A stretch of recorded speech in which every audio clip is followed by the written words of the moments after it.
Përshëndetje dashur shikues, mirë se vini në Agora News. Do të flasim mbi zhvillimet e fundit politike në vend, por edhe ngjarje të tjera që kanë ndodhur përgjatë këtyre ditëve.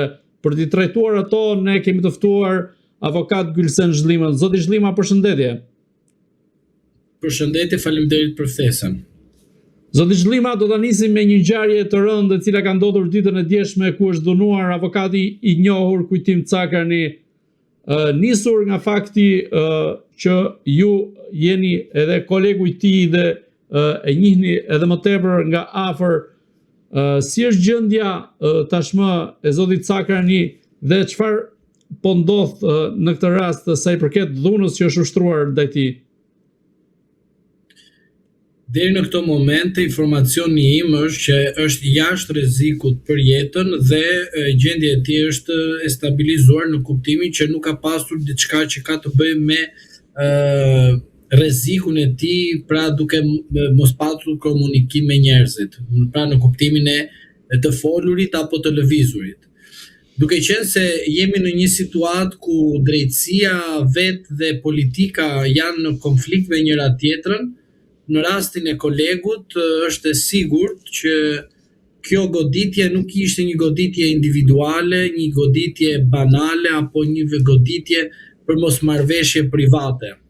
E sigurt që provokimi ishte i organizuar, e sigurt është që këtu kemi të bëjmë me goditje për shkak të detyrës, mos ju them që tentativa e vrasjes do ishte më rezultative në raste se autorët do të kishin vazhduar goditjet e tyre, dhe sigurisht që plani ishte vendosur më parë. Por tani mbetet për të parë, në rast se kemi të bëjmë me një skenar të qartë nga porositja për të përfituar diçka, apo thjesht e kemi për akt terrori. Sepse mos harroni dy fakte kryesore. Fakti i parë kryesor është që zoti Rama në muajin gusht pati një tension midis prokurorëve dhe gjykatësve për sa i përket vendimarrjeve të tyre, dhe pam në muajin tetor se si një qytetar i këtij vendi vajte dhe vrau në mënyrë të papritur një gjykatës në krye detyrës. Po ashtu, gjatë këtij muaji, zoti Rama ka nisur një luftë me gjyqësorin e tij, të jemi realist, dhe pam që kolegu im, që bashkëpunojmë në rastin konkret me dosjen Meta, u godit në mes të Vlorës. Por ajo që mua më shqetëson si fakt për opinionin publik, që autoritetet nuk kanë marrë masa, jo për të parandaluar, se për autoritetet sigurisht që ata duan statistika, por policia e Vlorës shumë pasive, ministri i drejtësisë, ministri i rendit, ministri i, do të thosha, i asaj që duhet jetë gardian në aspektin politik, ministrat e shtetit nuk kanë reaguar, dhe në fund fare as KLG-ja, as KLP-ja, duke të paktën një deklarat që denojmë dhunën. Ky është treguesi i qartë se si institucionet kushtetues mblidhen, bëhen pakt me njëri tjetrin dhe injorojnë dhunën. Sigurisht që do të keni parasysh që në të ardhmen sigurisht do të kemi akte dhune, po dhe kundër gjyqtarëve dhe prokurorëve, për shkak se heshtja tregon fajsi ndaj tyre.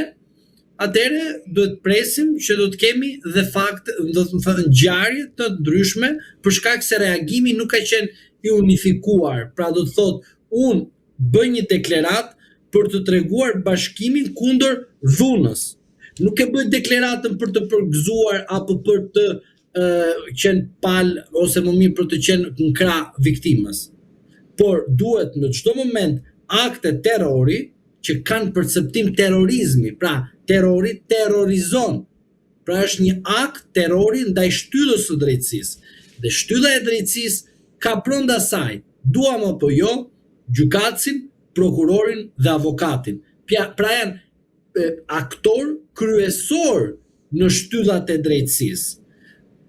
Por duke qenë se institucionet tona reagojnë në rast se do të ishte një avokat i Partisë Socialiste, sigurisht që do të ishte reagim shumë i madh.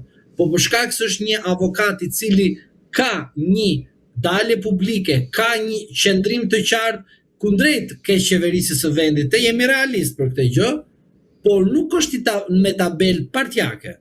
Pra, ka një mendim kundër keqeverisjes, por nuk ka një tabel partjake.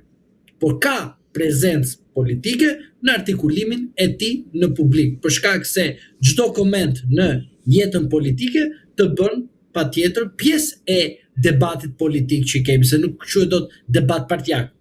Quhet debat politik për shkak të politikave të ndryshme në drejtësi, në rendin e sigurinë, në shëndetësinë, në arsim, në gjitha këto, çfarë tregon debati dhe fërkimi dhe përplasja midis debatit politik midis palëve. Por unë jam i bindur që kjo nuk është një goditje për arsye banale, por është për shkak të detyrës.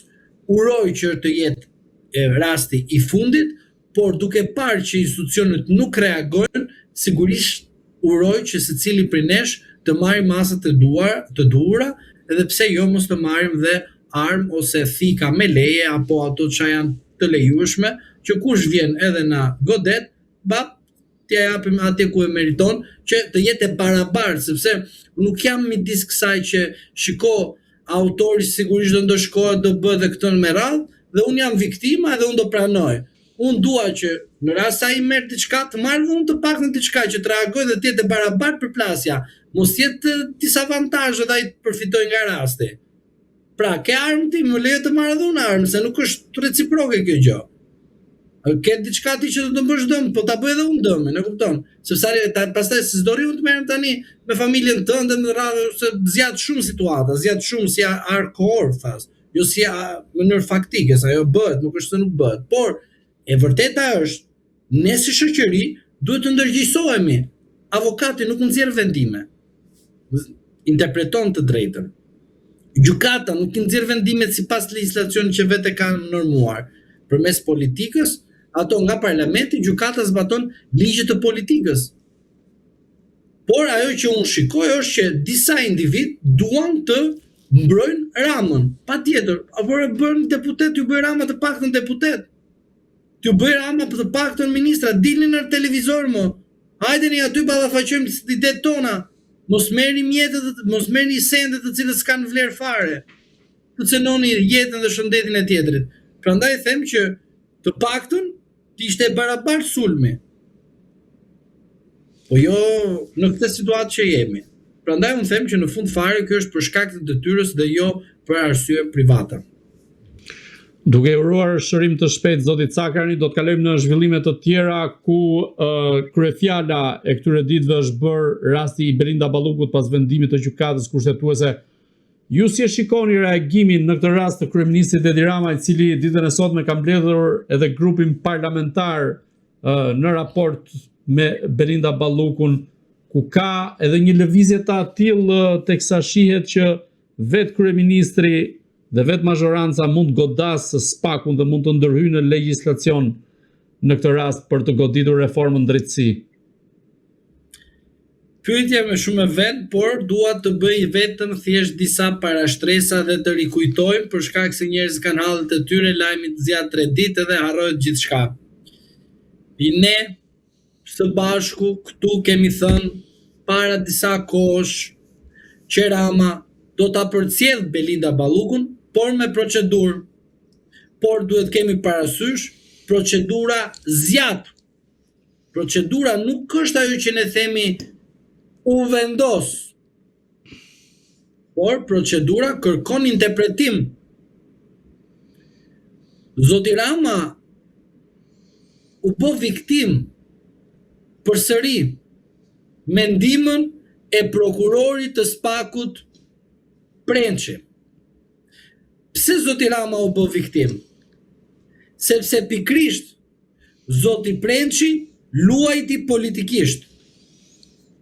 Në tetor e mori të pandehur zonjën Balluku me akuzën e tenderimit. Kundërkohë, ajo mund të akuzohet për akuzat të tjera më të rënda, po jo një akuzë e cila dënosh në maksimumin 5 vite.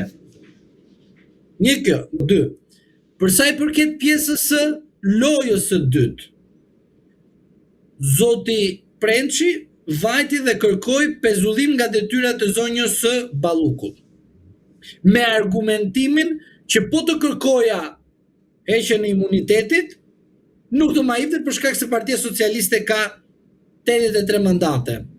Shtrohet pyetja, po tani ky pse kërkon heqi imunitetin ndaj zonjës Balluku? Po kur ky shkoi dhe pezulloi Ballukun dhe gjykata aprovoi, pse ky shkon atje dhe ndërkohë nuk heq dorë nga kërkesa ku gjykata kushtetuese ja pezulloi? Në fakt unë lëvizjen e SPAK-ut e kam parë si lëvizje taktike mjaft të zgjuar, sepse nëse do të kërkonte fillimisht direkt heqjen e imunitetit për t'i hapur më pas rrugën arrestimit të saj, gjithçka do kthehej në një zhurmë politike ku kuptohet mazhoranca nuk do ta linte SPAK-un që të vepronte dhe nuk do t'ja hiqte imunitetit, duke qenë se ka 83 vota në kuvend. 86 ka, tash edhe Tom Dosh 86 ka, po, çallike. Po marrin pjesën zyrtare dhe pjesa e pezullimit mu duk një lëvizje e zgjuar. Në këtë rast SPAK-u Pezullimi ishte loja që unë oram, po të kujtoj që mund edhe të pezulloj edhe ty. Po derisa unë nuk pezulloj ty, po përshkoj të kjo tjetra, ti merri masat edhe të bën ndryshime kuadrit ligjor, sepse unë do vi edhe ty, po ti ndryshoj shpejt. Pra ti mendon se gjithçka ka ndodhur brenda një skeme të tillë si nga ana e SPAK-ut ashtu edhe në raport me Edi Ramën dhe Belinda Ballukun?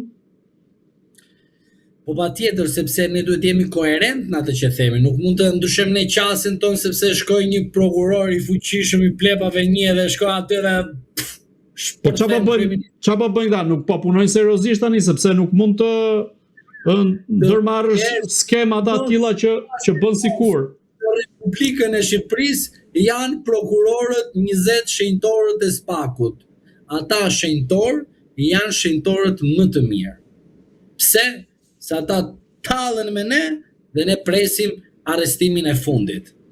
Zoti Prençi e ka ndihmuar zotin Rama. Zoti Rama është ndaj ti bërxhli, sepse ai thot, do ta shkojmë si praktik.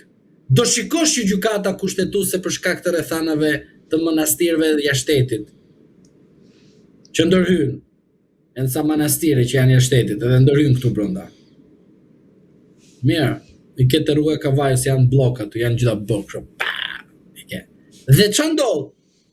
I thot ai, po ta bëj unë, na do ndikojnë atje, ty do goditesh me gjykatën kushtetuese, do bësh lojën që kjo tjetra dhe të gjithë tjerët kuptojnë që nuk shitem, dhe në fund fare do shkosh të bësh ndryshime ligjore, të qepësh kostumin ashtu si do, e qep ai kostumin si do, shko bën edhe ndryshime kushtetuese dhe pastaj Rama është i mbrojtur edhe me imunitet ose ka 83, edhe me mbrojtje për pezullimin që nuk do pezullohet kryeministri sepse ky do bëjë ndryshime. Zoti Prençi, faleminderit. Kështu duhet jetë titulli jot. Zoti Prençi, faleminderit nga Edi Rama me mendim të Gylsenit. Pra, shumë e thjesht kjo, nuk e kuptoj pse ju mendoni që kjo është drejtësia e pavarur e paanshme, këta do bëjnë namin, këta do ndryshojnë qeverinë, këta do marrin vetë pushtetin pra për SPAK, më kupton? Të lutem, të futemi në seriozitetin e dur, sepse pikrisht keni harruar edhe një faktor tjetër. Faktorin më të rëndësishëm që është gjykata e lartë. E keni harruar, asnjë se përmend gjykatën e lartë. Po, nuk përmendën në fakt. Po tani, zonja Balluku besoj se ka bërë rekursin në gjykatën e lartë. Dhe vetë ligji i gjykatës së lartë thotë që në kodin e procedurës penale e thotë qartësi që në rast se palët kanë ndonjë pretendim mbi ligjin, që në rastin konkret kemi pretendim për ligjin në 242 kod të procedurës penale në raport me mandatin e deputetit dhe mandatin e ministrit, dhe ndarjen e pushteteve po do të vendosin patjetër në një shtat të kushtetutës, kërkoj që kolegji penal i partisë, fal korrigjore, kolegji penal, jo, kolegji politik, se ngatrohem, do të marrë në shqyrtim të bëjë një praktik gjyqësore, të marrë të interpretoj ligjin. Pse duhet të interpretoj ligjin? Se pikërisht gjykata e lartë, për shkak se është sistemi të drejtësisë, është interpretuese e ligjit. Dakor, po të ndalemi një moment tek pjesa e SPAK-ut ku prokurori i SPAK-ut Dritan Premçi gjykatën kushtetuese bëri namin duke thënë që Belinda Balluku mund të prish provat, mund të intimidojë dëshmitarët, mund të krijojë rregullat pa barabarta për operatorët ekonomik në treg, madje edhe mund të zhduket nga vendi. Po kemi ndalim jashtë shtetit tani, si mund të jetë akuzosh dikë, mirë ti je ndjekja penale, po nuk je personi që merr në përgojë gjithë lagjen. Këto janë fjalët e tij. Këto janë fjalët e tij gjykatën kushtetuese në po tani kemi të rrim pak serioz tani, si më duket si ata të KLP-s kur pyeten atje do pish kafe me mua? Kupton tani pyetje? Pa vend? E kupton? Ata duhet t'i thënë o zotëri, ke vendime gjyqësore të cilët punontatët ta kanë vlerësuar, po, misill. Ke dështuar, po misill ti shikoj ti lexoj ose ti gjën vet. Prandaj, qëndrimi një prokurori që bën ndjekjen penale nuk do vi të thotë aty na fal, kemi gabuar. Një prokuror kur vjen në gjykatë ose kur shkon në një institucion, si puna e gjykatës kushtetuese apo të gjykatave të zakonshme të posaçme, thotë o vlla, futem burgat e as më intereson mua për të drejtë, a kupton? Prokurorit i ndalon kjo te kodi penal dhe kodi procedurës penale, këtu i ndalon. Vetëm po patin ai kështu ai lëvizje këtu te flokët, që bëhet një lëvizje kështu, edhe kap flokët në njëra me tjetrën, e kupton? Edhe i pastron kështu. Atëre prokurori fillon edhe ndryshon. Mund të shkojë edhe pak më lart te kovendat, mund të shkojë më lart te kushtetuta, e kupton? Sepse lëviza, kupton, prokurori Trureti, pa ka një kështu hapje, edhe ku hap, bë kështu, hap, edhe ec lart. Prandaj po i them që avokat, të ndalemi pak të vendimi gjykatës kushtetuese, i cili ishte një vendim 4-4, gjë e cila gjë e cila ka lënë shumë vend për interpretime, për paragjykime etj me radhë, se si institucion i tillë kushtetues mund të marrë një vendim të tillë. Ju si e lexoni në këtë rast vendimin e gjykatës kushtetuese në raport me pezullimin e Belinda Ballukut? Më falni, gjykata kushtetuese u fut në lojën e dur, në shinën e dur. Gjykata kushtetuese nuk doli kur nga linja e vet. Linja e qëndrueshmërisë përpara nderit dhe përpara reputacionit të partisë. Do thot dikush, po çfarë thuare? Ajo s'dol në vendimarrje.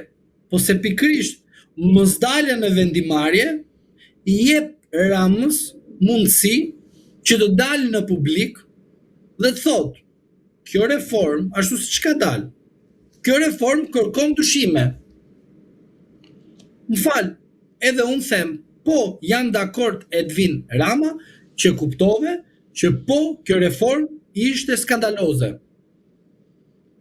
Po jam dakord që duhet ndryshime. Jam dakord me komisionin Xhafa. Po me parakusht që kësaj të radhe nuk do vendosësh asnjë manastir kombëtar dhe ndërkombëtar të futet në lojën e brendshme dhe asnjë manastir ndërkombëtar të na japin ekspertizë që dështoj totalisht reforma në drejtësi që populli pret nga 15 vite na për gjykata, nga këto maskaret dhe këto mashtrues që mashtruan këtë popull. Po çfarë tregon vendimi i gjykatës kushtetuese në këtë rast, sepse marrja e vendimi 4-4 tregon që këtyre gjyqtarëve nuk u amban përballë Edi Ramës, apo kërkojnë që të kënaqin gjitha palët politike, qoftë opozitën që thot tani ra Balluku fituam dhe në kauzën tonë, dhe qoftë dhe Edi Ramën në ana tjetër që thot nuk është një vendim kundër meje dhe nuk më prek dhe mua nëse bie Balluku. Dakord me ty jam unë. Në këtë situatë, dakord me ty jam, nuk e ndryshoj mohabetin. Por shiko, kemi një gjë tjetër që s'kemi kuptuar. Gjykata kushtetuese është gjykata që nuk marr vendimarrje apo është gjykata e cila bën deklarim? Pra, duhet kuptojmë diçka. Gjykata kushtetuese pati një kërkesë ku thuhet: "Të lutem", e bëjmë në mënyrë me respekt, e kupton? "Më jep, të lutem, të kuptojmë ky vendim i gjykatës së posaçme." Po, është antikushtetues apo jo? Jo, nuk është loja. Jo. Ky vendim i gjykatës është në kompetencën e gjykatës apo jo? Pra, unë po të kërkoj ty si gjykat të më bësh deklarimin e kompetencës. Nuk po të kërkoj të më pranosh ndonjë kërkesë apo jo. Sepse ti s'ke se si të më pranosh mua një kërkesë kur unë nuk jam palë tek vendimi gjyqësor. Unë i nënshtrohem vendimi gjyqësor. Edhe njerë, Zoti Rama nuk ishte palë në proces. Kryeministri dhe Këshilli i Ministrave nuk ishte palë në proces. Një subjekt politik, pra deputete, dhe në të njëjtën kohë ministre dhe zëvendës kryeministre, ishte palë në proces. Dhe Rama merr informacion nga palë në proces dhe i thënë: "Shiko, një prokuror ndërhyr në çështje të brendshme." Pra, gjykata kushtetuese duhet të kishte bërë deklarimin e kompetencës. Nuk i kërkoj dikush më shpall vendimet të antikushtetuese. Njëra është gjë tjetër, tjetra është gjë tjetër. Këta asat reformatorët shkuan dhe rrëzuan si kur Rama ishte palë në proces. Pastaj, mos harroni edhe një fakt tjetër. Ne dim objektin e kërkesës apo ankesës, si doni ju quheni, por ne nuk dim përmbajtjen. Pse gjykata kushtetuese u mor me imunitetin, ku ndërkohë duhet të ishte marrë me nenin 7 të kushtetutës që ka të bëjë me ndarjen në ballancimin e pushteteve? Kush i tha asajt të merret me nenin 103 dhe nenin 73 të kushtetutës dhe mos të merret me pikrisht me nenin 7? Pra, e kuptoni në cilën situatë ndodhet reforma ku vetë Rama ka thënë që ne votuam këtë reformë se duhet të votohet dhe duhet ta presim.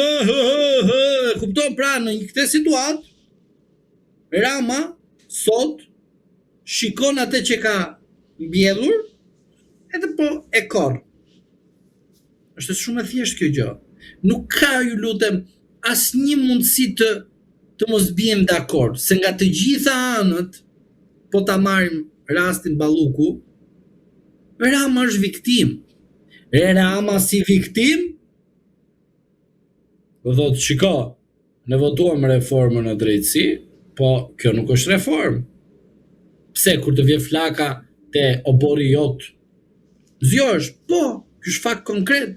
Ne shqiptarëve, po nuk na erdhi te dera e shtëpisë dhe duke parë, duke fut dorën te xhepi edhe shikojmë që xhepi shkon drejt kongës të fund fare, kupton që s'kemi lek, rrof partia, themi ne, para se të ta bëjmë këtë veprim. Sa po e bëjmë veprimin, them, kush është ai që cenon rënd interesin tim për paran?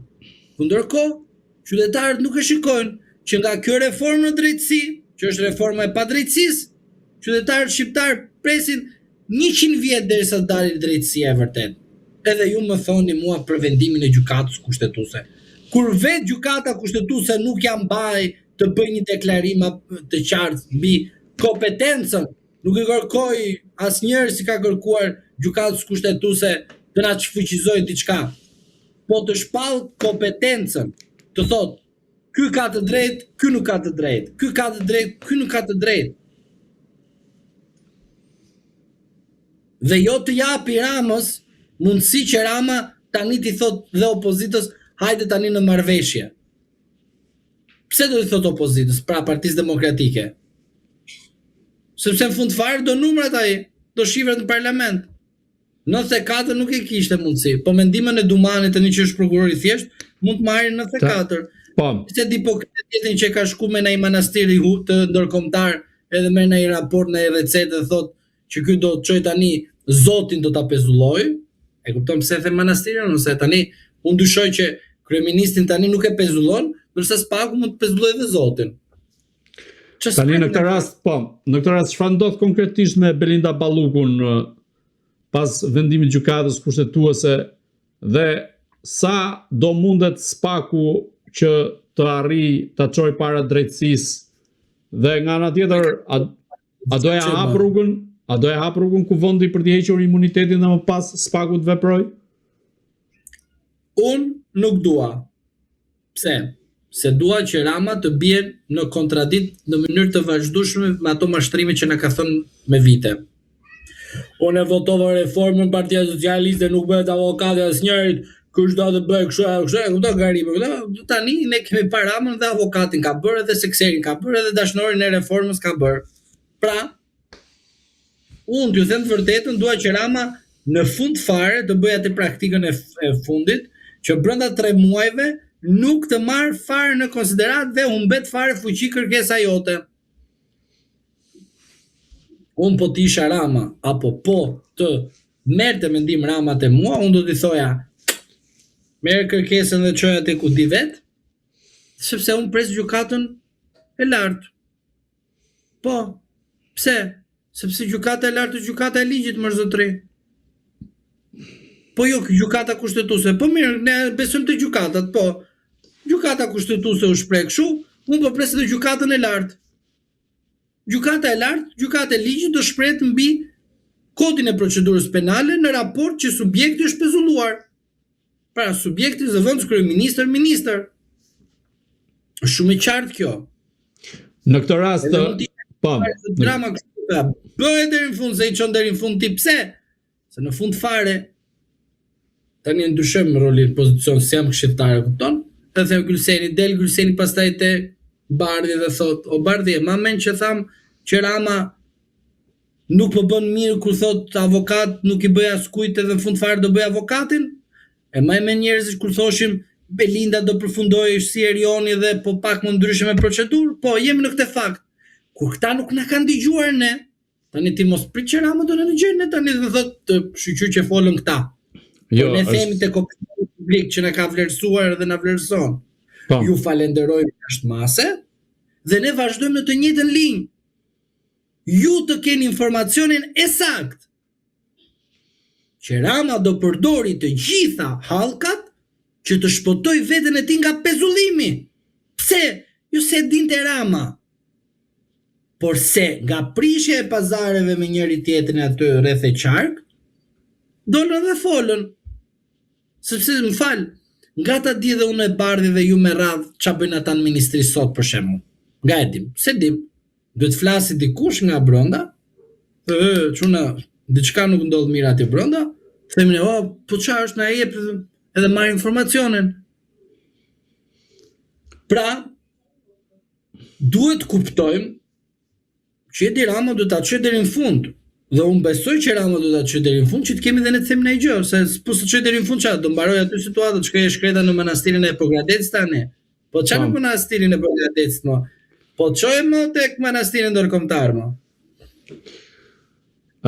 Në këtë rast sa i përket Edi Ramës, si është e mundur që njëherë bën rolin e prokurorit në rastin Arben Ahmetajt dhe tani bën rolin e avokatit në rastin e Belinda Ballukut? Është i kapur nga Belinda Balluku, ka frikë prej saj, apo e pret i njëjti fat si vet atë që ndoshta mund të pezullohet? Për shkak se lista e të pandeurve të Partisë Socialiste është e gjatë, unë do të them disa emra dhe do të rradhis ato çfarë unë kam thënë tek ty. Duhet të kesh parasysh diçka.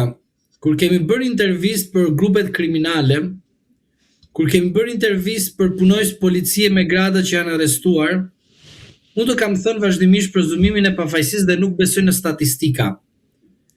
Një pjesë e mirë e tyre kanë dalë të vërteta që është statistik dhe është cenuar prezumimi i pafajësisë ndaj tyre. Nuk po merrem me grupet kriminale se ti e di që unë s'merrem me grupet kriminale se s'kam ndaj gjë që të mbashkoj të merrem me grupet kriminale. Por merrem me politikën për shkak se politika dihet çfarë bëhet sepse është një figura të njohura. Që të merresh me grupe kriminale, duhet për shembull që të kesh lidhje me ata në kuptimin e emrat e tyre, ta dish si puna e skuadrës së futbollit që njëri me tjetrin dhe pazarët si i bëjnë. Unë me grupet kriminale nuk kam lidhje. Pra do të thotë nuk i njoh emrat e tyre, thjesht po dolën 2-3 veta që janë në emra të famshme. Tani, kujdes një gjë tjetër. Kur ndodhi rasti i zotit Veliajt, doli me vonesë.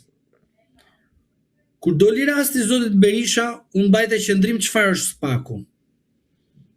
Kur doli rasti i zotit Ahmetajt, unë mbajta qëndrim çfarë do të thotë spaku. Kur ndodhi rasti i zotit Beqaj, unë mbajta qëndrim që për spakun. Dhe ju e dini shumë mirë që qëndrimi im ka qenë koherent për të gjithë. Pra, spaku krijon statistika për të kënaqur afërmendësh ata që besojnë që spaku është i pavarur. U bë rasti i zotit Meta që edhe të njëjtën linjë kisha si të ato të tjerët. U arrestua zoti Veliaj, e njëjta linjë, nuk pata asnjë ajo që themi emocioni tepruar për shkak të urrejtjes popullore. Pra ishte e njëjta linjë. U bëra avokatit të Metës, nuk ka ndryshuar diçka, vazhdoi e njëjta linjë. Pra, unë jam koherent me ato çfarë kam thënë që në fillim e deri më sot. Ndërsa zoti Rama nuk është koherent. Pse? Se ishte i gëzuar kur arrestohej zoti Berisha. Heshti. Ishte i gëzuar kur arrestohej zoti Meta. Heshti. U duk sikur u mërzit për rastin e Beqajt. Po i tha ne nuk bëjmë avokatin e askujt. Dhe Partia Socialiste nuk bën avokatin e askujt. Dhe rasti i zotit Veliaj nuk bëri avokatin e askujt. Dhe i tha zotit Veliaj dhe madje nga Asambleja e Partisë Socialiste e shkarkoi nga kryetar bashkie. Më fal. Kush duhet të ketë koherencë? Se duhet t'ja themi qytetarëve. Ai i cili është avokat apo i cili është politikan dhe madje ka dhe fuqinë të normoj ligje sipas qefit dhe kostumit të tij. Po ai që është në pushtet, ai ka më shumë mundësi. E thon ndryshe që zoti Rama është në një moment që tjera thoshte në fillim, tjera gjatë rrugës dhe drejt përfundimit do dëgjoni akoma gjëra më të çuditshme. Pra do të thotë që koherenca për reformë në drejtësi zerrohet për zotin Rama, po jo për Gylsenin. Pse? Sepse pikrisht ju kam thënë spaku krijon statistika, Altin Dumani shërbëtori Edi Ramës dhe në fund fare statistikat ndihmuan Edi Ramën për 11 majin. Po në rastin e Belinda Ballukut çfarë po ndodh? E ka futur në thes kjo Edi Ramën apo thjesht është duke mbrojtur për aferat që mund të kenë bërë së bashku? Shiko, kur ti je i proceduar si ish kryeministër për shkak se dhëndri jot dyshohet dhe ti pas ke bërë në Këshillin e Ministrave dhe një vendimarrje, rasti Berisha, i bie që zoti Rama dhe zonja Balluku do të shkojnë bashkë të pandehur. Se kështu kuptohet qartë. Por nuk jemi në këto kushte. Jemi thjesht në kushtet që ato flasin vetë dhe është tepër e qartë që zoti Rama po ndihmohet nga Spaku për të bërë lojën, aktrimin që shiko, unë nuk e përcjell zonjën për shkak se po e mbroj deri në fund.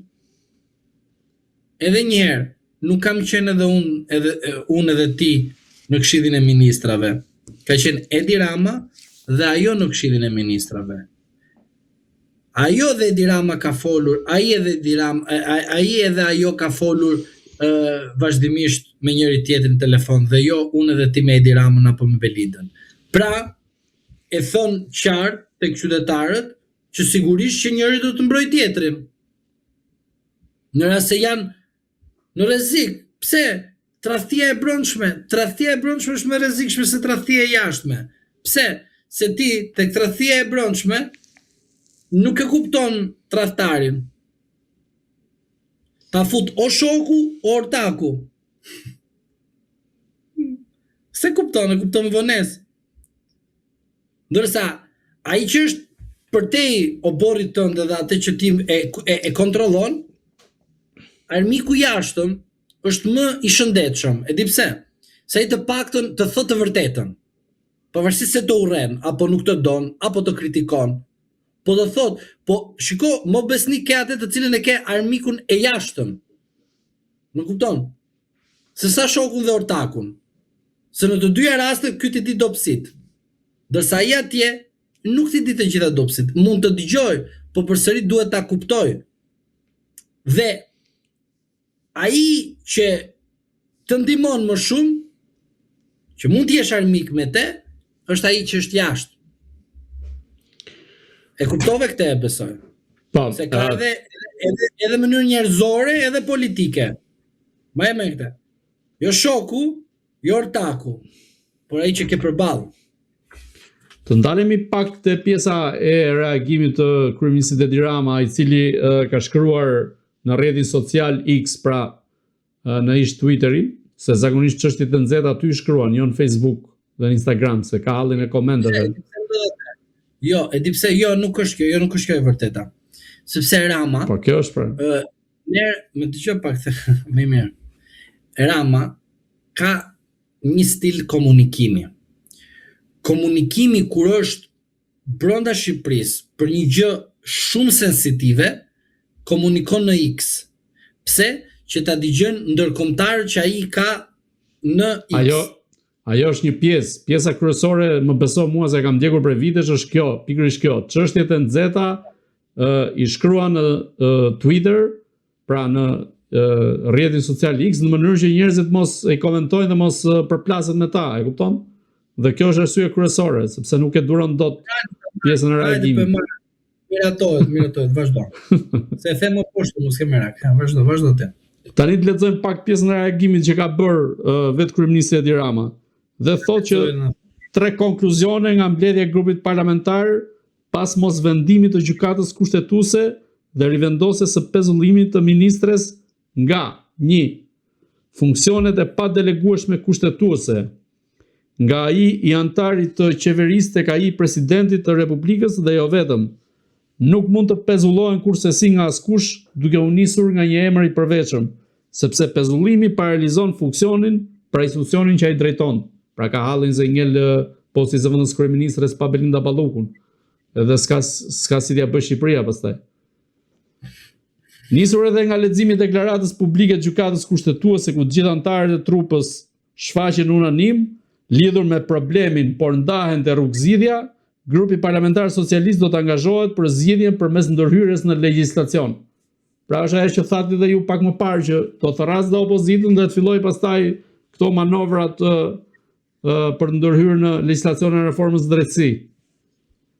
Nuk do thras shokun dhe ortakun, po do thras atë që është përballë, armikun. E vetmja palë, pra pika 3, vetmja palë e përmbushur nga rikthimi i pezullimit rreth Spaku që në kushtet e pezullimit mund të vazhdojë krejt qetësisht hetimin për katës, pra, ndaj Belinda Ballukut, ndërkohë që deri në adresimin ligjor të zgjidhjes nuk ka asnjë urgjencë për të trajtuar kërkesën që Spaku bëri pas rënies së masës së pezullimit. Pra po i thot Spaku që mos u turni me urgjencë ju që të kërkoni se s'bën tani heqjen e imunitetit, po merrni me ngadalë. Dhe ka bërë dhe i shtesë nga ana e tij, domethënë se pikat e mësipërme ishin ato të grupit parlamentar të Partisë Socialiste, se ato ka dhe mendimin ndrysh aty, e kupton? Pavarësisht se flet vetëm ky. Nga. Vazhdo po. Spaku po flisë për një parti me pari me demokracie. Po ishe ironi pra prandaj se. Prandaj e kuptova dhe pastaj po e kuptova me vonesë. Po mbledh të jem edhe unë naiv, pak, s'kemi edhe të jemi tani shtesa ma ne jemi thjesht naiv, e kuptoj thjesht aprovojmë. Tani shtesa e bërë nga ana e kryeministit Edi Rama është pak a shumë kjo. Ku ai shkruan, spaku nuk preket, vetëm mbështetet thotë. Liria dhe e drejta e çdo prokurori për të hetuar çfarëdo qoftë e këdo qoftë nuk preken, vetëm garantohen. Pavarësia kushtetuese pushtetit legjislativ dhe ekzekutiv gjithashtu nuk preken, vetëm garantohen. Tani, duke i marrë në tërësi gjitha këto pika që ka parashtruar vetë kryeministri Edi Rama, çfarë tregojnë në këtë rast? Ka frikë nga njëra anë dhe ka një reagim tjetër që kërkon të ndërhyjë në sistemin e drejtësisë dhe është një sulm ndaj vetë spaku dhe sistemit drejtësisë? Më lexo pak atë të fundit që tha? Për lexoj atë që tha të fundit. Tha për ekzekutivin dhe legislativin. Shtesën që ka bërë nga ana e tij është pak a shumë kjo që thot spaku nuk preket, vetëm mbështetet, liria dhe e drejta çdo prokurori për të hetuar çfarëdo qoftë e këdo qoftë nuk preken, vetëm garantohen. Pavarësia kushtetuese e pushtetit legjislativ dhe ekzekutiv gjithashtu nuk preken, vetëm garantohen. Pra kjo është shtesa që është ka bërë. I nderuar, ky është sekreti. Pra, i thot spakut drejtësisë, edhe të themi diçka, spaku nuk është drejtësia, drejtësia është gjykata, më kupton se këtu çfarë dëgjoj. Dhe i thot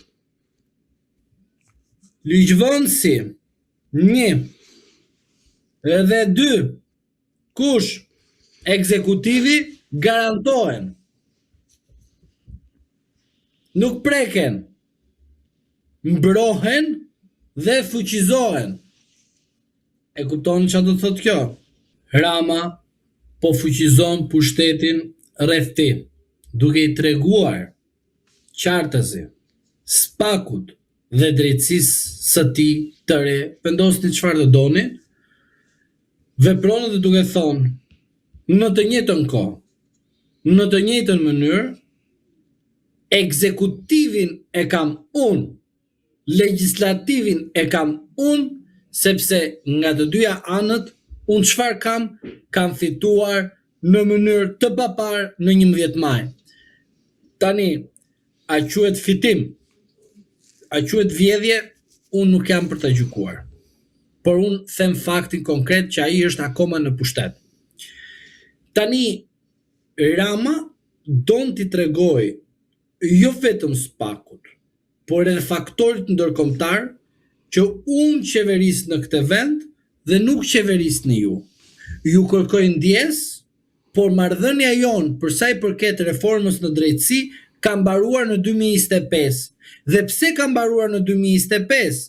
Sepse pikërisht nga 2022 deri në 2025 Altin Dumani, kryeprokurori i spakut, arriti misionin, arriti atë që u desh për Partinë Socialiste sipas porosisë së Asamblesë së Partisë Socialiste, që zoti Meta, zoti Berisha dhe kushdo ishte ai kundërshtar brenda Partisë Socialiste duhet të përdorte manuali i 1945. Pra, zoti Rama ka qenë shumë koherent në atë çfarë kërkonte në atë kohë.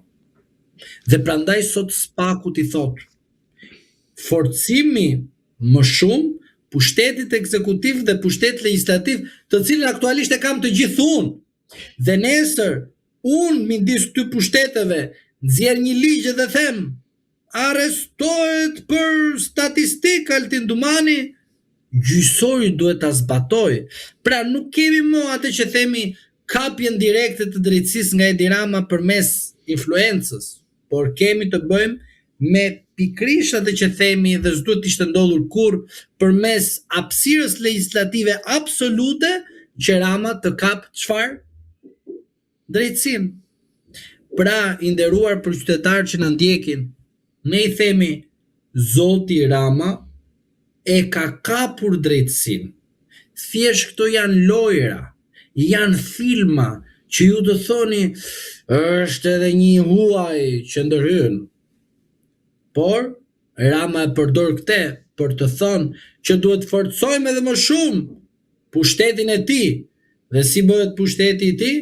Duke vendosur çfarë? Mbrojtjen. Dhe kush është mbrojtja? Ndryshimi pikrisht në nenin 242, që nesër asnjë ministër, kryeministër, president mos të pezullohet. Pra, Zoti Rama e din shumë mirë çfarë po bën. Por Zoti Rama duhet të priste gjykatën e lartë dhe gjykatën kushtetuese që të veprojë në rastin konkret për ndryshime që do të bëj vetë. Po jo të nxitonte të bënte një deklarim të tillë. Besoj që në fund fare ai do ta përpunojë dhe do të thotë që shko, po pres edhe këtë gjykatën tjetër. Por në këtë rast, cili është halli i Edi Ramës, se njerëzit kërkojnë të dinë se çfarë halli ka Edi Rama që nuk e lëshon dot Belinda Ballukun. I nderuar zonja Balluku nuk lëshohet dot për arsye se është pesh e rëndë. Rama, po sigurisht është pesh e rëndë. Zoti Rama ka bërë bashkëpunim me zonjën Balluku. Dhe bashkëpunimi nënkupton marrëveshje fjalësh. Dhe tek marrëveshjet e fjalës, Zoti Rama nuk është në pengmarrje nga zonja Balluku as anasjelltash. Por ajo që duhet kuptoni është kjo.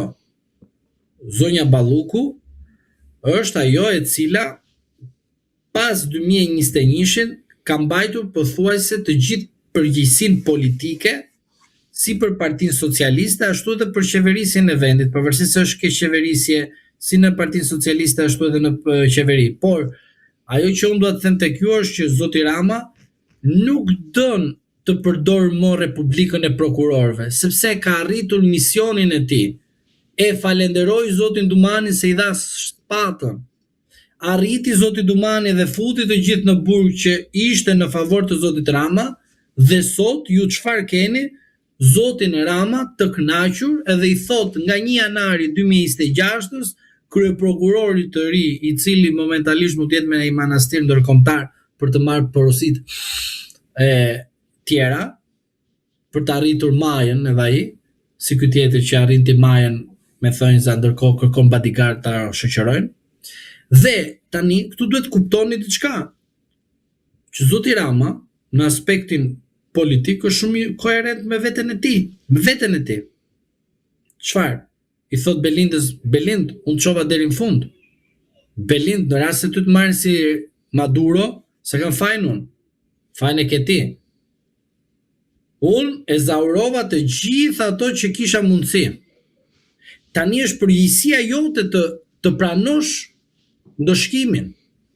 Është përgjegjësia jote të mbash me raport me qytetarët, me votuesit, sikur ajo është politikare, po gjithsesi mohabet tjetër. Përgjegjësi politike, morale. Histori e gjatë kjo. Pra, Rama do bëj aktrim dhe Rama tek aktrimi është i tillë pse? Sepse qytetarëve shqiptar Rama me aktrim ja fut fatura, do kupton? Edhe ata qeshin.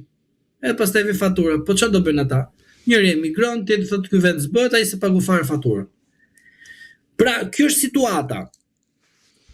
Dhe ju mos prisni këtu që Zoti Rama të vendosë në mënyrë kështu të menjëhershëm, Bela, shnetet mirë, Bela ciao, ciao, ciao. No ciao, nuk ka ciao. Pse? Se kemi qartë të dy bashkë buxhetin e shtetit. Shumë e thjeshtë. I kemi bërë vendit një goditje të madhe financiare.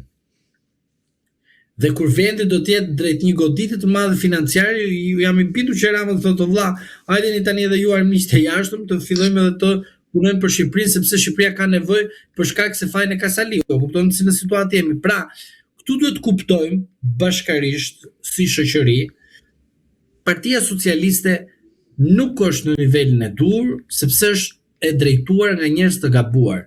Por në fund fare, Zoti Rama do t'ja përcjelli fajin socialistëve. Kjo është akoma më e pandershme.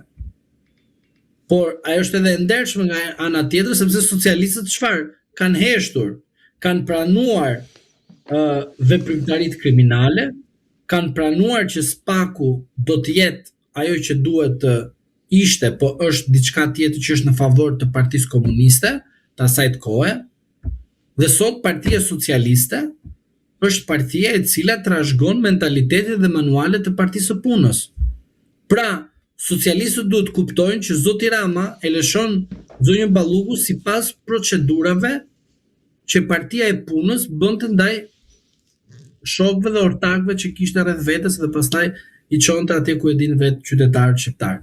Prandaj unë dua t'ju them tek ju që ky është momenti që ne duhet të kuptojmë qartësi që situata në vendin ton është tepër shqetësuese, sepse po rikthehet përsëri ajo që unë ju thash edhe një herë, përsëri problemi i 1946 dhe qytetarët shqiptar duhet të kuptojnë qartësi që Shqipëria do të shkojë në Bashkimin Evropian dhe jo në Bashkimin Sovjetik.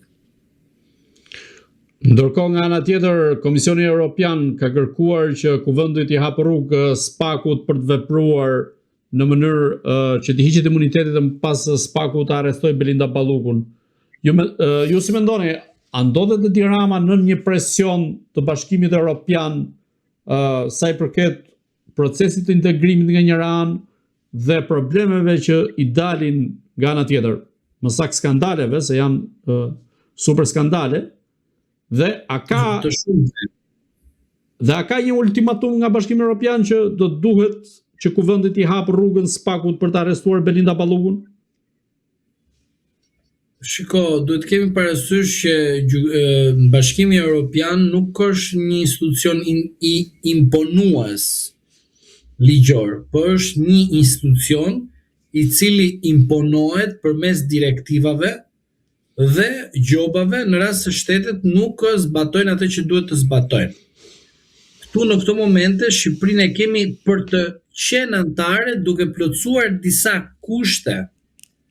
Shqipëria akoma nuk ka plotësuar kushtet dhe është drejt negociatave dhe marrëveshje me faktor ndërkombëtar por edhe europian. Pra, ju duhet kuptoni që zoti Rama mund të bëj një takim apo shumë takime me europian, po kjo nuk është imponuese për zotin Rama, sepse Bashkimi Evropian nuk është një institucion imponues juridik, por është politik. Në rast se zoti Rama ka moralin të dëgjojë dhe ata të Bashkimit Evropian kanë moralin të dëgjojnë, po edhe të japin rekomandime, sigurisht që në shtator nuk duhet ishte formuar kjo qeveri me 83 mandate. Sepse Bashkimi Evropian në strukturën e saj ka konsensusin, ka dhe atë që ne themi marrëveshjet politike. Ju duhet ta dini shumë mirë që partitë politike europiane që kandidojnë në zgjedhjet europarlamentare, në shumicën e rasteve, ajo parti që ka mbizotruar dhe ka marrë vazhdimisht drejtimin e Bashkimit Evropian janë partitë popullore europiane. Por për shkak se ata kishin marrë vazhdimisht pushtetin në drejtimin e Bashkimit Evropian, bërë një pakt politik me Partitë Socialiste Demokrate dhe thanë që në 2 vitet e ardhshme Bashkimi Evropian do drejtohet nga partitë socialiste me institucione të ndryshme, pra kryetari i Këshillit ky Kosta, ajo tjetër e kryetaria europarlamentaria që vin nga e Majta, dhe pasi ato të ikin pas 2 vitesh që vin tani afro 2026-ës, do vin ata të cilët vin nga Partitë Popullore Europiane. Në rast se do të ishte kështu si flasim gjithmonë raporti, në 11 shtator Shqipëria nuk do të kishte një qeveri me 83 mandate, po thjesht do të kishte një pakt politik ose një qeveri teknike që të ishte udhëhequr dhe të ishte imponuar politikisht për shkak të moralit nga Bashkimi Evropian.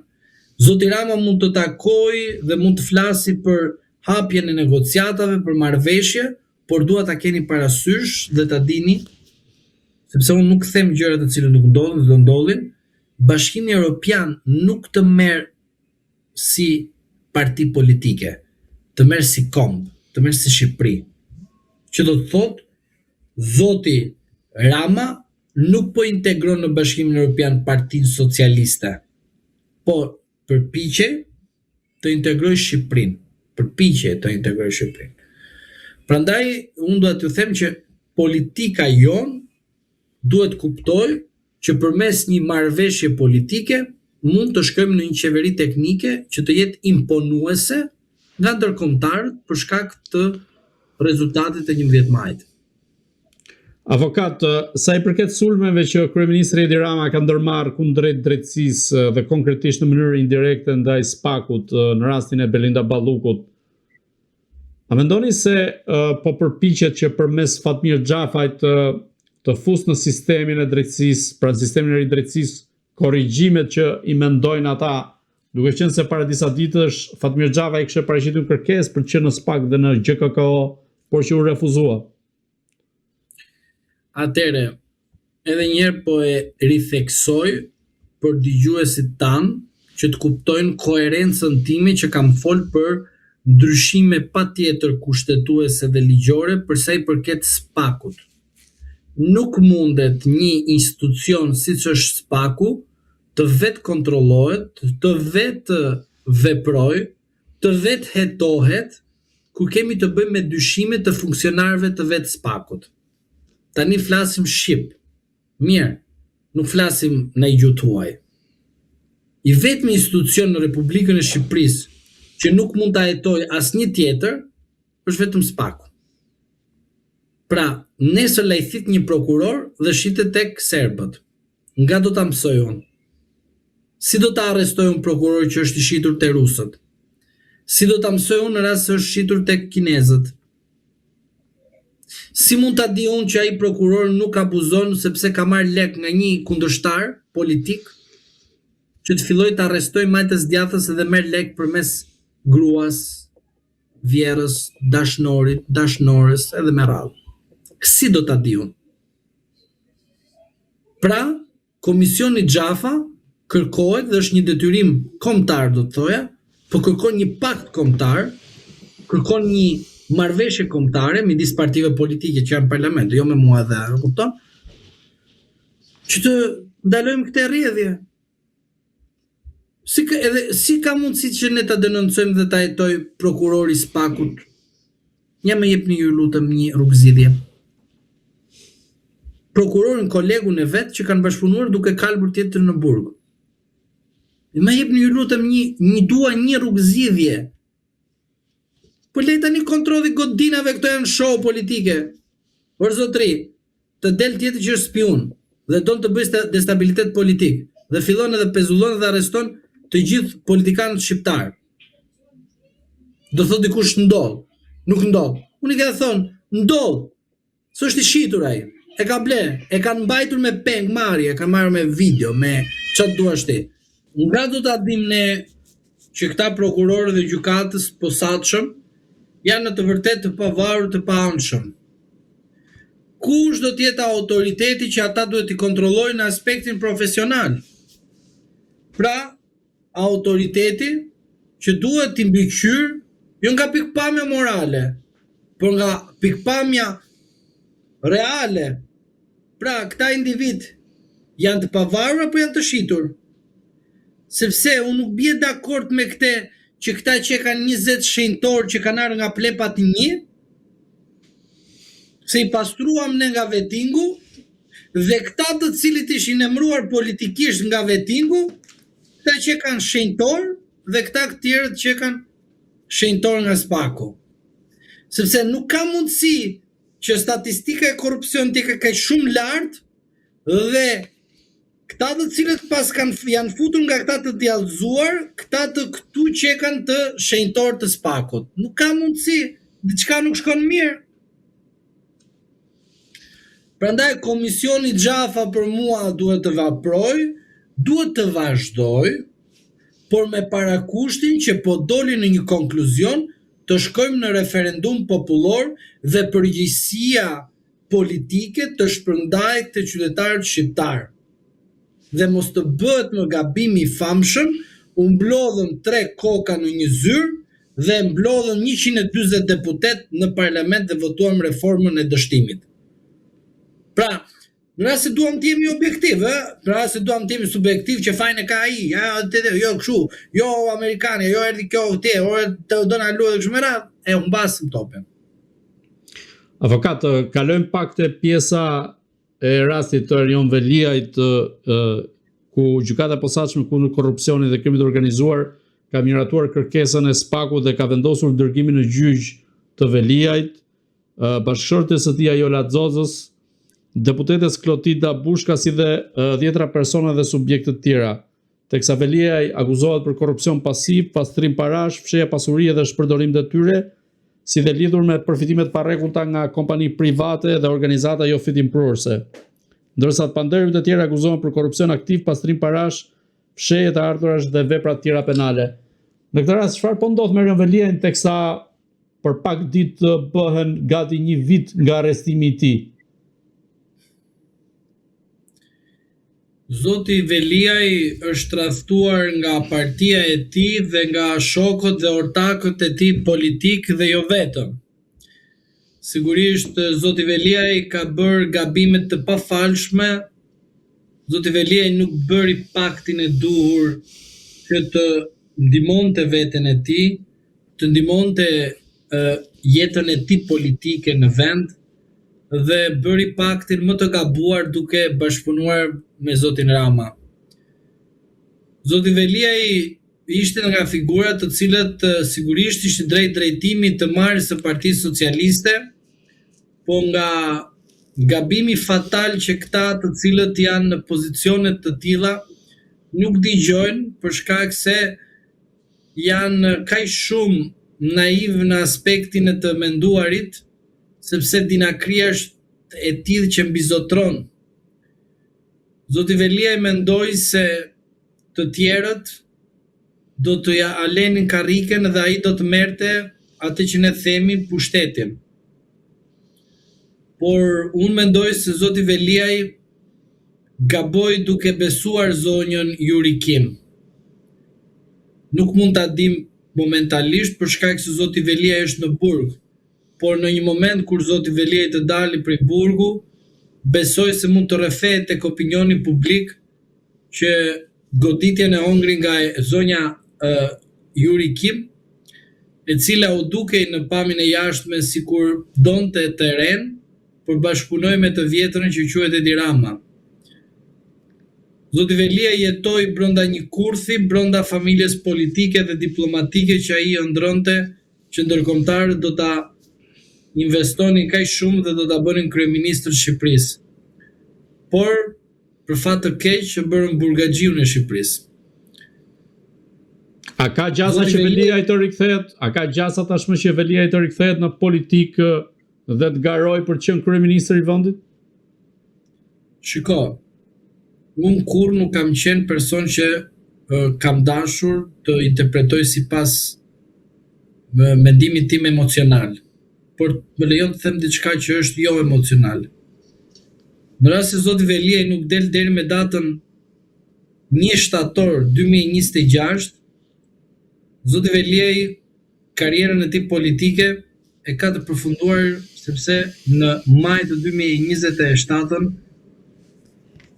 bën zgjedhje lokale dhe sigurisht që do të kemi dhe zgjedhje për kryetar Bashkia e Tiranës zyrtarisht. Prandaj, unë them që në rast se Zoti Veliaj nuk del deri në shtator të 2026, sigurisht që karriera e tij politike nuk ka vazhdimsim. Në rast se Zoti Veliaj ka njerëz jashtë që punojnë që Zoti Veliaj të vazhdoj jetën e tij politike, kjo mbetur për të parë se në Shqipëri ndodh gjëra të jashtëzakonshme bëhen të zakonshme. Por momentalisht Zoti Veliaj është një burgaxhi I investuar për të qenë një politikan I ardhshëm I Shqipërisë. Ky është fakt konkret. Rast se fondacionet apo shoqatat që ai I ka dhënë para edhe ata do punojnë sot pa ndonjë buxhet për të bërë për të shtruar rrugën e Zotit Veliaj, çfarë të them, pa lek ta bëj dikush për ty, pa një përfitim direkt apo indirekt, pak problematik, sepse ju duhet keni parasysh që edhe ne avokatët kur japim një shërbim, shërbimi është deri në një moment, ta kupton se pastaj del fatura aq sa duhet, të kupton se ti për shembull mund ta këshillosh tjetrin, mund të punosh pak për atë, janë nxjerr faturën, po i thu vlla, shko te banka pagu se si do jetoj unë. Kështu është jeta kapitaliste. Pra, të jap, të paguash. Nuk të jap edhe duke pritur se duke shpresuar se Zoti do të më kthejë diçka. Sepse kjo është shoqëria që kemi ndërtuar. Nuk është sepse dikush do të thotë që na un po pres se po jam në kishën e për xhami, por i vetëm që ka fitu shtëpi nga kisha dhe xhamit, kush është? Altin Dumani. Është e çuditshme kjo, unë se dija, po ma than. Se kam pa me sytë e mia, po ma than, po burimi që ma tha, edhe unë dua të fitoj me një kishë, me një xhami, në një shtëpi. Të vërtetën them. Të vërtetën, nuk e kam bërë këtë. Edhe ata që do ndihmojnë Zotin Veliaj nuk do të presin që xhamitë e kishët japin në një shtëpi. Avokat të ndalë, po. Veliaj ta kenë kuptuar këtë gjë. Besoj. Në këtë rast, çfarë mendoni se do ndodh në vijimësime Veliaj dhe sa gjasa ka që të dalë nga burgu? Ju thash, shtator 2026 uroj që të ketë dalur. Në rast se nuk ka dalur, situata është shumë e vështirë. Avokat, ndalemi pak te rasti i Hashim Thaçit dhe të tjerëve në gjykatën e Hagës, ku prokuroria atje ka kërkuar nga 45 vjet burg për secilin prej tyre. Ju si njeri i drejtësisë, si e gjykoni një kërkesë të tillë të prokurorisë së gjykatës Hagës, e cila në fakt duket mjaft absurde, po të krahasosh në raport me vendimet që janë dhënë më parë apo kërkesat e prokurorive që janë dhënë më parë, sa i përket po themi autorëve apo kriminalëve serb në krimet që kanë kryer në Bosnjë dhe më pas edhe ato në Kosovë. Duhet keni parasysh diçka. Shqiptarët, do që janë, duhet të bashkohen kundrejt armikut. Rus apo serb. Unë do uroja shumë që politikanët e Kosovës të dalin në një pakt, në një marrëveshje, në një bashkëpunim, dhe me një ligj dhe me një nen të shfuqizojnë një gjykatë antikushtetuese, antilegjore dhe të palishme. Në rast se kanë guximin dhe do shikojnë se interesi kombëtar mbizotron nga interesi i palës kundërshtare, sigurisht në të nesmen, mund ta kishin bërë edhe dje dhe sot, po të nesmen të paktën do të kishin mbledhur kuvendin e Republikës së Kosovës për të vendosur një ligj historik për Kosovën dhe për të ardhmen e saj. Në rast se nuk e realizojnë këtë nisëm, sigurisht që Kosova do të jetë gjithmonë ose përgjithmonë një kërkesë e serbëve kudo që ata ndodhen. Pra, unë bëj apel të vëllezërit tanë që me një guxim të përbashkuar të arrihet dhe qëllimi. Qëllimi është shfuqizimi i gjykatës së Hagës me qëllim që të lirohen menjëherë të arrestuarit politik për të bërë shitblerjen e Kosovës tek serbët dhe për të kënaqur rusët. Shumë e thjeshtë është kjo. Kjo do guxim patriotik, nuk do thjesht negocim. Pra, Albin Kurti është shqiptar? Po. Në radhën aty ku duhet. Shfuqizim. LDK-ja, PDK-ja, të gjithë partitë që janë kombit shqiptar. Me njerë të bashkohen dhe të shfuqizohet ai ligj anti-njerëzor. Shumë e thjeshtë kjo. Nuk kërkon gjëra të tjera. Jo ky, jo ai, jo mos t'i prishim këtij të qefin, jo mos t'i të andrejshim atij tjetrit, jo, nuk ka kështu. E vetmja gjë që duhet guximi i çfuqizimit të asaj gjykate, të asaj prokurorie.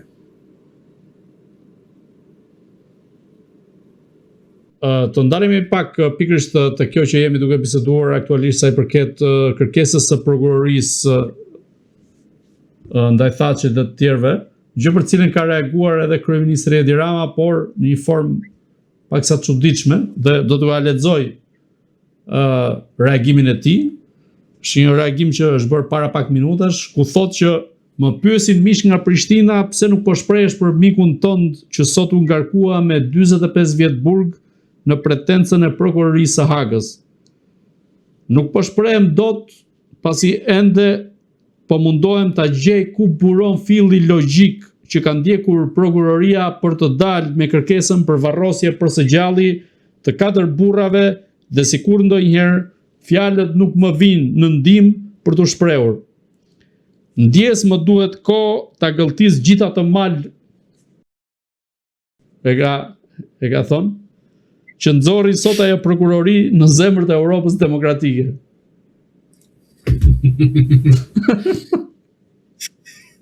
Ja, ky është kryeministri jon. Shiko, të vërtetën, zoti Rama reagoi me shumë vonesë, të jem realist me rastin e zotit Thaçi, nuk reagoi ashtu siç duhet. Reagoi me një deklaratë në kuvent, sikur po thoshte diçka, por në fund fare asgjë nuk thoshte. Ishte thjesht një deklaratë për shkak se atëre akoma ishte Bideni në drejtim të Shteteve të Bashkuara të Amerikës. Mos gaboj, ju lutem korrigjoni nëse kam gabuar, por e vërtetë është kjo.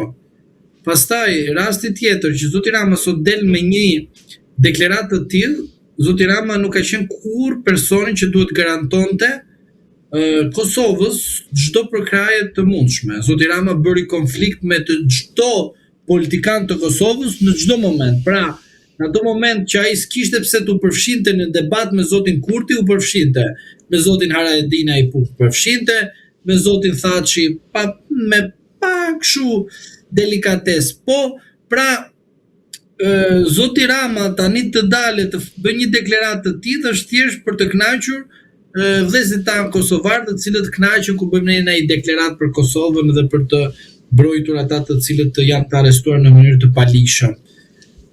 Në rast se zoti Rama do të kishte guximin, duhet shkonte në Kosovë sot.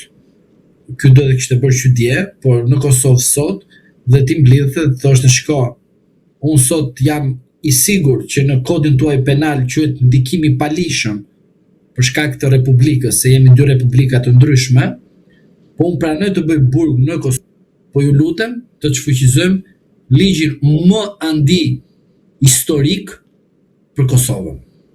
Po pse nuk e bën një gjë të tillë? Për tani po të mbaroj për vetë dhe pastaj flasim për atë. Unë tisha kryeministër, këtë gjë do bëja.